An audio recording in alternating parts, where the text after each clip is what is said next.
السلام علیکم ورحمۃ اللہ وبرکاتہ۔ دوستو، اکثر ہمیں موسم کے تبدیل ہوتے ہی نزلہ زکام اور چھینکوں کا سامنا کرنا پڑتا ہے۔ چھینکوں کے شروع ہوتے ہی ناک بہنے کے ساتھ ساتھ سر درد، بخار اور گلے میں خراش، ورم جیسے امراض پیدا ہو سکتے ہیں۔ آج بھی نزلہ زکام کے کئی نئے علاج دریافت کیے جا رہے ہیں، لیکن اس کے باوجود بھی اس علامتی مرض سے پرانے طبی طریقوں کے مطابق چھٹکارا پایا جا سکتا ہے۔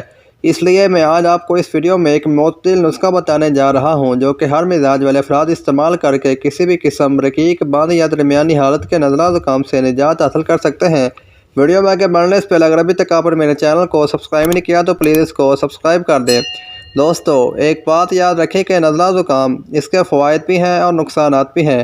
اگر آپ کو نزلہ زکام کا سامنا کرنا پڑ رہا ہے تو پہلے 1-2 دن تک آپ بھاپ لیں اور نیم گرم پانی کا زیادہ سے زیادہ استعمال کریں تاکہ فاسد مادے خارج ہو جائیں۔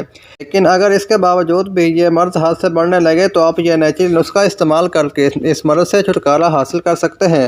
اس نسخہ کو تیار کرنے کے لیے آپ کو 7 چیزوں کی ضرورت ہوگی: سنا مکی 1 ٹی اسپون، ملٹھی 1/2 ٹی اسپون، سونڈ 1/2 ٹی اسپون، بنفشہ 1/2 ٹی اسپون، ہلدی 1/2 ٹی اسپون، لونگ 5 عدد اور نوشادر حسب ضرورت۔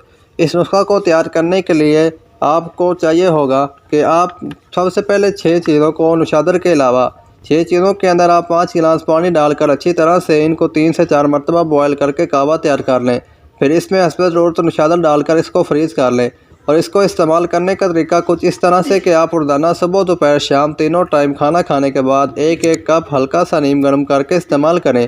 اور اس کے ساتھ ساتھ اگر آپ نان، پراٹھا، دہی، چاول، بیرل گوشت، بریانی، کیلا، مالٹا، کنو اور ٹھنڈے پانی سے پرہیز کرتے ہیں تو انشاءاللہ آپ نزلہ زکام کے ساتھ ساتھ گلے کی خراش، سر درد اور معدہ کی خرابی سے چند دن میں چھٹکارا حاصل کر سکتے ہیں۔